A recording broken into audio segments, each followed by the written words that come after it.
When Canada and the United States entered into their first modern trade agreement, the US-Canada FTA, there was a mode of resolving investment disputes between Canada and the United States that was state to state. Investors themselves had no standing to bring disputes and sue a state for compensation.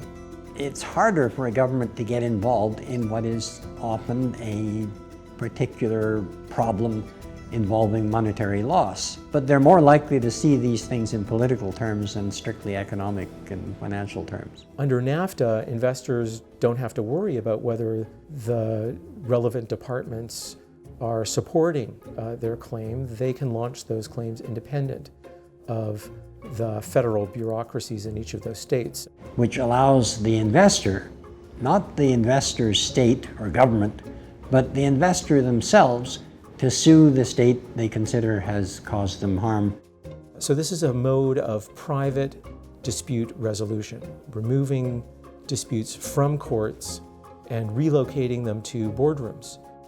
Generally, I think it's found around the world that politicizing investment disputes causes more problems than it resolves, and therefore we have these 3,000 plus bilateral investment agreements and investment chapters in trade agreements like NAFTA in order to depoliticize investment disputes. What's interesting about the record under NAFTA is that the United States, as a state being sued under NAFTA, has never lost a case. And what it suggests is that investor-state arbitration is not as neutral and impartial as it's held out to be, and that arbitrators are strategic, trying to avoid liability on the part of the United States for fear that if they found the United States violated treaty protections, that the US Congress would retaliate. So how should we proceed at this point with respect to NAFTA Chapter 11? My personal view is that the best approach will be to make some incremental changes, ensure that the changes that have taken place over the years to increase transparency are entered into the actual NAFTA text, and that these practices are continued. It's my view that it would be beneficial to Canadians to repeal NAFTA's Chapter 11. I don't think it served any beneficial purpose for Canadian investors in the United States and Mexico, and I don't think it served the Canadian government or provincial governments and their citizens all that well.